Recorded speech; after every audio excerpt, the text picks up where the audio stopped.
bang it out and hit my big toe. I hit my big Y'all know how it is when you hit that big toe in the morning. It's your boy Crypto Million back with another crypto update. The Fear and Greed Index is 63. In my opinion, that's a good thing, right? We needed the Fear and Greed Index to actually come down. We needed to come down. We needed this healthy correction.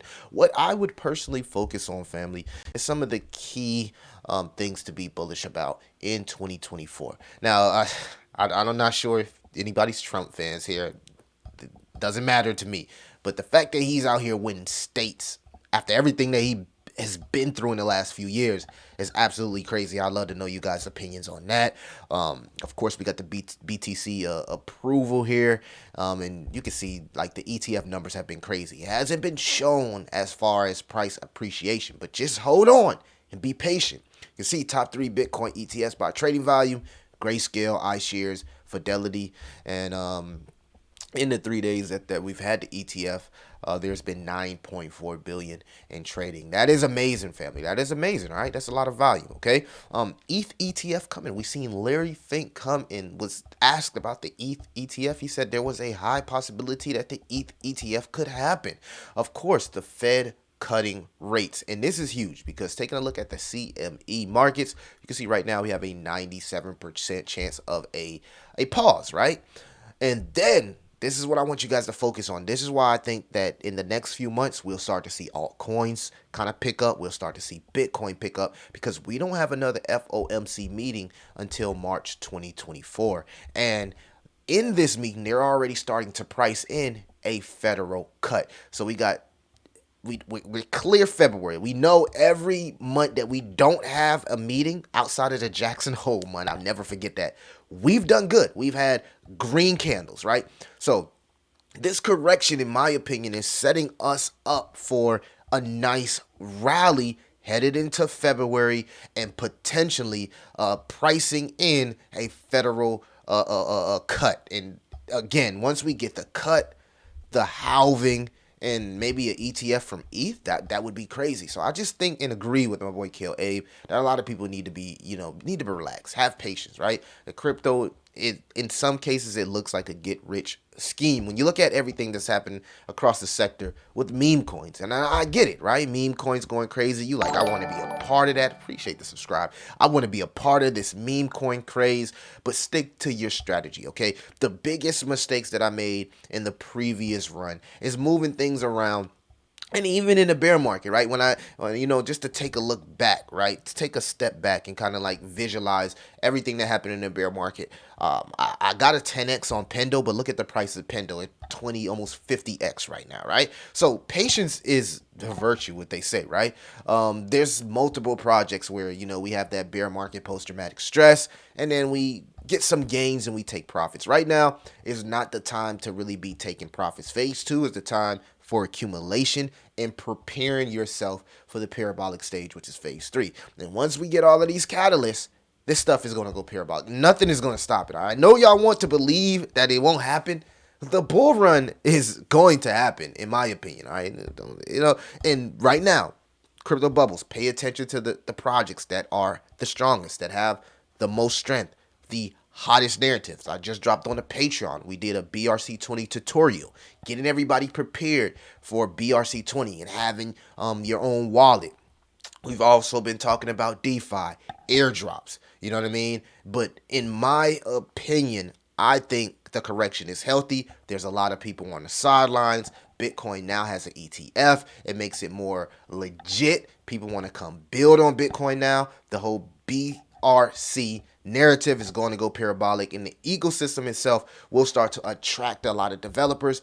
Hence the reason we're preparing for these new crypto infrastructure plays on BRC. I did a video about it, but there's another one that's coming out that we talked about that every influencer is on. So you got to be locked in into the Bitcoin ecosystem. I think if you sleep on that narrative, you probably will miss out on some gains. Of course, you're going to get gains with layer ones, AI gaming, but I just think the potential for the BRC narrative could be explosive because they don't have that much liquidity.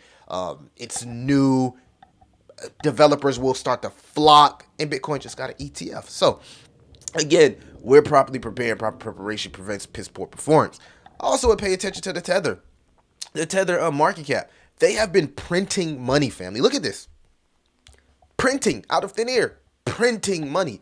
This is bullish. This is bullish for Bitcoin. This is bullish for crypto. This is bullish for altcoins. When you see the Tether market continue, not the dominance, but the market cap rise means they're printing new tokens, working to keep up with these parabolic rallies from Bitcoin and crypto. So we have a lot of things going for us that's to the good, and I think that the market after this correction will start to price this stuff in. Even taking a look at what's going on here on BTC, you can see BTC still a bit over, still and I don't want to say overbought, but still losing that momentum. But I don't care.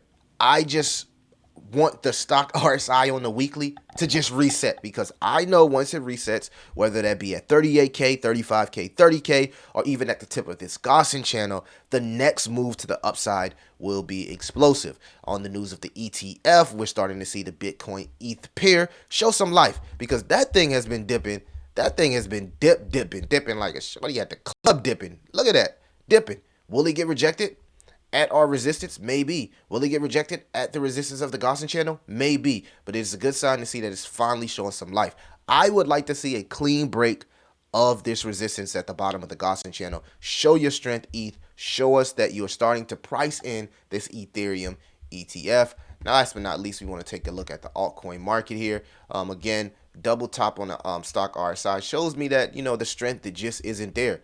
We need this correction. But the Gaussian channel is green for altcoins markets. And if you look at any time the Gaussian channel turned green, we've done videos on this, we've done research on it, you could see parabolic stage. Now, it usually takes about 200 days for us to get in that parabolic stage, but we already did the math, and it would put us somewhere around here, around September, November, October, somewhere around here, where we could possibly see the parabolic stage of the cryptocurrency market. So the name of the game today, family, is just having patience. It's a little rocky. The DXY did creep back up to 103. It had dipped down, right?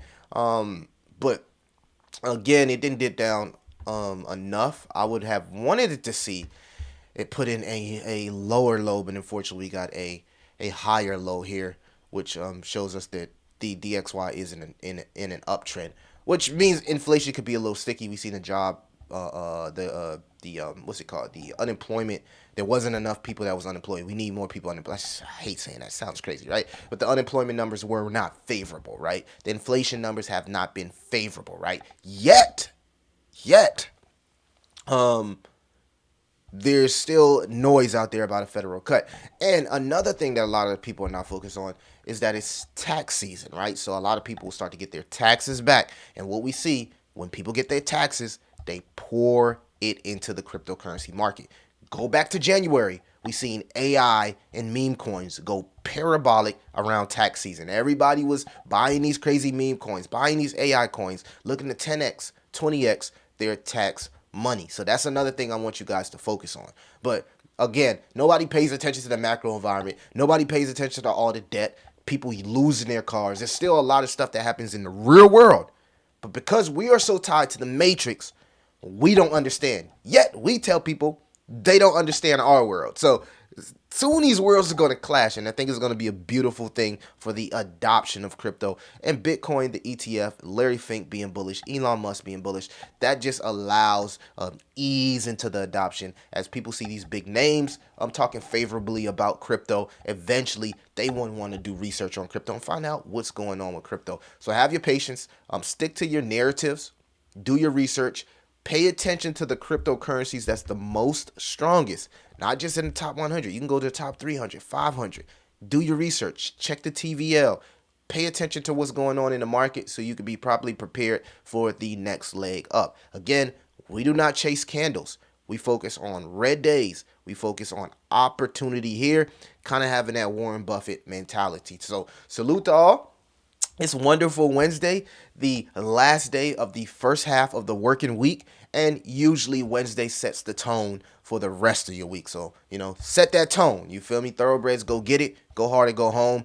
this could potentially change a lot of people's lives, and I think it will. I think that this altcoin season, even if this may be the last one, we don't know. So we got to go crazy in this one. And yeah, family, we'll continue to monitor the macro environment and some of the strongest coins in the sector. Consider the free Discord. It's completely decentralized, ran by the community. And if you're into the DeFi opportunities, airdrop hunting, and some of the things we're doing in the Patreon, consider the links in the description.